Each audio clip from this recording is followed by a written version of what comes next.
জুলাই কন্যা সুরভির বিরুদ্ধে মামলা, তদন্তকারী কর্মকর্তার বিরুদ্ধে ব্যবস্থা নিতে নির্দেশ আদালতের। ফ্যাসিবাদী শক্তির দোসররা মুসাব্বিরকে হত্যা করেছে। হাসনাদের মনোনয়ন বাতিল চেয়ে ইসিতে আবেদন বিএনপি প্রার্থীর। খালেদা জিয়ার মৃত্যুতে শোক জানিয়েছেন ফিফা সভাপতি। বিদ্রোহীদের প্রার্থিতা প্রত্যাহারের আশা বিএনপির। শুনছিলেন সংবাদ শিরোনাম, এখন জানিয়ে দিব বিস্তারিত। জুলাই কন্যা সুরভির বিরুদ্ধে মামলা, তদন্তকারী কর্মকর্তার বিরুদ্ধে ব্যবস্থা নিতে নির্দেশ আদালতের। চাঁদাবাজিসহ একাধিক অভিযোগে জুলাই যোদ্ধা সুরভির বয়স নিয়ে বিভ্রান্তি সৃষ্টি, তাকে গ্রেফতার করে কারাগারে পাঠানো এবং রিমান্ড আবেদন করার ঘটনায় মামলার তদন্তকারী পুলিশ কর্মকর্তা ওমর ফারুকের বিরুদ্ধে বিভাগীয় ব্যবস্থা নেওয়ার নির্দেশ দিয়েছেন আদালত। বৃহস্পতিবার ৮ জানুয়ারি গাজীপুর সিনিয়র জুডিশিয়াল ম্যাজিস্ট্রেট আদালতের বিচারক সৈয়দ ফজলুল মাহদি এ আদেশ দেন। বিষয়টি নিশ্চিত করেছেন কালিয়াকুর থানার ভারপ্রাপ্ত কর্মকর্তা ওসি খন্দকার নাসির উদ্দিন। তিনি জানান, বৃহস্পতিবার বিকেলে গাজীপুরের আদালত থেকে পুলিশ সুপার বরাবর একটি নির্দেশনা পাঠানো হয়েছে।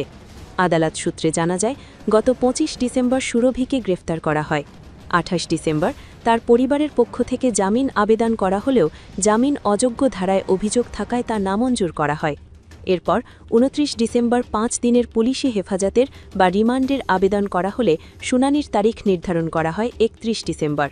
তবে সরকারি ছুটি ও এক আইনজীবীর মৃত্যুর কারণে শুনানি পিছিয়ে ৫ জানুয়ারি অনুষ্ঠিত হয়। ওই দিন সুরভিকে গাজীপুর সিনিয়র জুডিশিয়াল ম্যাজিস্ট্রেট আদালত ২ এর বিচারক সৈয়দ ফজলুল মাহদির আদালতে হাজির করা হয়। শুনানি শেষে বিচারক সুরভির ২ দিনের রিমান্ড মঞ্জুর করেন। এদিকে সামাজিক যোগাযোগ মাধ্যমে সুরভির একটি জন্ম সনদ ছড়িয়ে পড়লে বিষয়টি নিয়ে চাঞ্চল্যের সৃষ্টি হয়।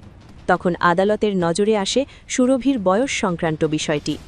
পরে ওই দিন বিকেলে সুরভির পক্ষে তার আইনজীবী অ্যাডভোকেট রাশেদ খান রিমান্ড আদেশের বিরুদ্ধে অতিরিক্ত জেলা ও দায়রা আদালত ১-এ রিভিশন আবেদন করেন।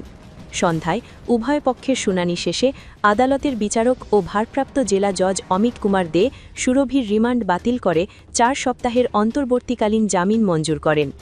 একই সঙ্গে রাষ্ট্রীয় গুরুত্বপূর্ণ দায়িত্ব পালনে গাফিলতির অভিযোগে তদন্তকারী কর্মকর্তা ওমর ফারুকের বিরুদ্ধে বিভাগীয় ব্যবস্থা নিতে পুলিশ কর্তৃপক্ষকে নির্দেশ দেন আদালত। আদালতের আদেশের অনুলিপি গাজীপুরের পুলিশ সুপার, কালিয়াকুর সার্কেলের সহকারী পুলিশ সুপার এবং কালিয়াকুর থানার পুলিশ ওসির ভারপ্রাপ্ত কর্মকর্তার কাছে পাঠানো হয়েছে। কালিয়াকুর থানার ভারপ্রাপ্ত কর্মকর্তা ওসি খন্দকার নাসির উদ্দিন ঘটনার সত্যতা নিশ্চিত করেছেন। রাজধানীতে স্বেচ্ছাসেবক দলের নেতা মোহাম্মদ আজিজুর রহমান ওরফে মুসাব্বির হত্যার পেছনে নির্বাচন ও গণতন্ত্র বিরোধী পতিত স্বৈরাচারী শক্তি থাকতে পারে বলে আশঙ্কা করেছেন বিএনপির স্থায়ী কমিটির সদস্য সালাহুদ্দিন আহমেদ। তিনি মনে করেন এটি পরিকল্পিত হত্যাকাণ্ড। শুক্রবার সন্ধ্যায় বিএনপির ভারপ্রাপ্ত চেয়ারম্যান তারেক রহমানের নির্দেশে বসুন্ধরা সিটি শপিং মল সংলগ্ন মুসাব্বিরের বাসায় তার শোকসন্তপ্ত পরিবারকে সমবেদনা জানাতে যান সালাহুদ্দিন। এ সময় সালাহুদ্দিন আহমেদ মুসাব্বিরের স্ত্রী ও সন্তানদের সঙ্গে কথা বলেন এবং সহযোগিতার আশ্বাস দেন। এ সময় সালাহুদ্দিন আহমেদ বলেন, মুসাব্বির অত্যন্ত জনপ্রিয় নেতা ছিলেন। সিসিটিভি ক্যামেরা বা ক্লোজড সার্কিট ফুটেজে যেভাবে দেখা গেছে তাতে মনে হয় এটি একটি পরিকল্পিত হত্যাকাণ্ড। দুজনকে শনাক্ত করা হয়েছে এবং মামলার প্রক্রিয়া চলছে। তবে আমরা মনে করি, যারা নির্বাচন ও গণতন্ত্র বিরোধী সেই পতিত স্বৈরাচারী শক্তি ও তাদের দোসররা এর পেছনে থাকতে পারে বলে আশঙ্কা করেছেন। বিএনপির স্থায়ী কমিটির এই সদস্য বলেন, যারা নির্বাচনকে বাধাগ্রস্ত করতে পারলে লাভবান হবেন, সেই অপশক্তি এর পেছনে আছে কিনা তা গভীরভাবে খতিয়ে দেখতে হবে। আমরা এই ঘটনার সুষ্ঠু তদন্ত ও দৃষ্টান্তমূলক শাস্তির দাবি জানাচ্ছি। স্বরাষ্ট্র মন্ত্রণালয়ের কাছে আমাদের অনুরোধ, দ্রুততম সময়ে তদন্ত শেষ করে ব্যবস্থা নিন। দলের পক্ষ থেকে দায়বদ্ধতার কথা উল্লেখ করে বিএনপির জ্যেষ্ঠ এ নেতা বলেন, মাননীয় ভারপ্রাপ্ত চেয়ারম্যান তারেক রহমানের পক্ষ থেকে আমি আজ এখানে এসেছি।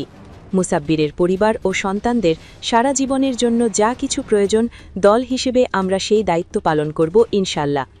এ সময় ত্রয়োদশ জাতীয় সংসদ নির্বাচনে ঢাকা ১২ আসনে বিএনপি জোট প্রার্থী বাংলাদেশের বিপ্লবী ওয়ার্কার্স পার্টির সাধারণ সম্পাদক সাইফুল হক সহ স্বেচ্ছাসেবক দলের কেন্দ্রীয় ও স্থানীয় নেতারা উপস্থিত ছিলেন।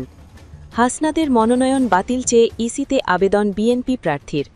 ত্রয়োদশ জাতীয় সংসদ নির্বাচনে কুমিল্লা ৪ দেবিদ্বারে জাতীয় নাগরিক পার্টির দক্ষিণাঞ্চলের মুখ্য সংগঠক হাসনাত আবদুল্লার মনোনয়ন বাতিল চেয়ে আবেদন করেছেন বিএনপি প্রার্থী মঞ্জুরুল আহসান মুন্সী। শুক্রবার ইসিতে আবেদন করেন তিনি। তবে তাৎক্ষণিকভাবে আবেদনের কারণ জানা যায়নি।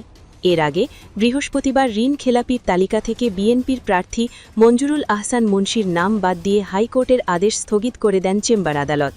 চেম্বার বিচারপতি মোহাম্মদ রেজাউল হকের আদালত এ আদেশ দেন। ফলে আসন্ন ত্রয়োদশ জাতীয় সংসদ নির্বাচনে তিনি অংশ নিতে পারবেন না বলে জানান আইনজীবীরা। খালেদা জিয়ার মৃত্যুতে শোক জানিয়েছেন ফিফা সভাপতি।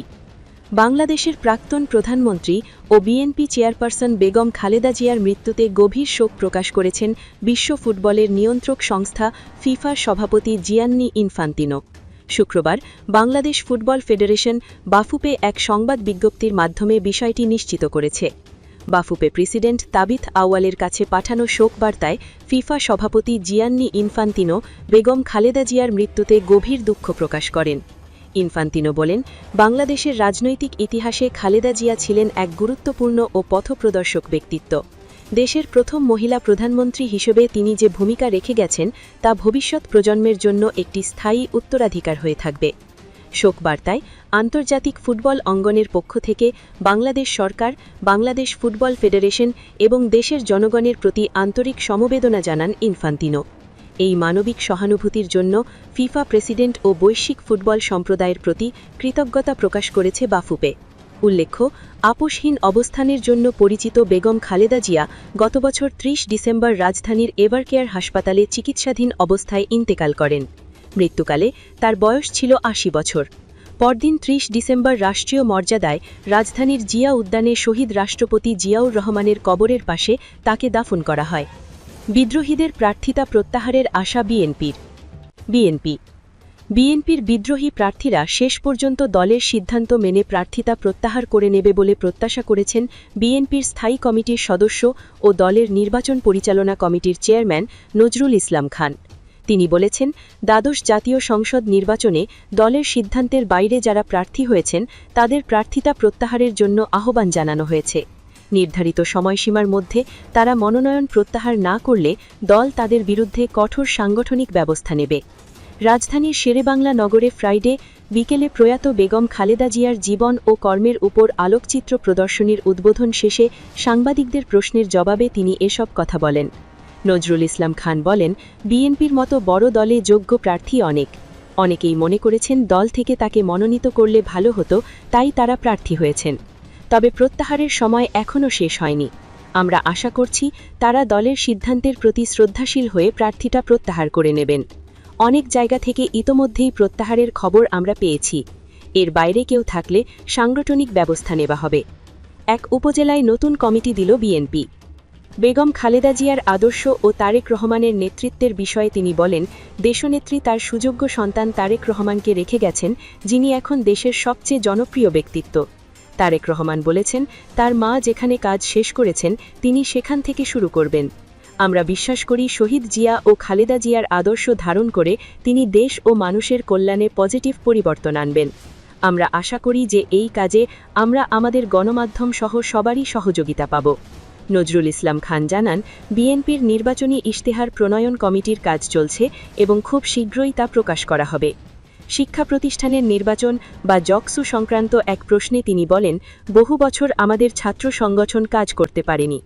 অন্য একটি সংগঠন দীর্ঘ সময় সরকারি দলের ছত্রছায়ায় থেকে কৌশলে কাজ করেছে, যার ফল তারা এখন ভোগ করছে। তবে আমরা এমন কৌশলকে ভালো মনে করি না। এটি একটি ট্রানজিশনাল বা রূপান্তরমূলক সময়ের নির্বাচন, এটি শেষ নয়।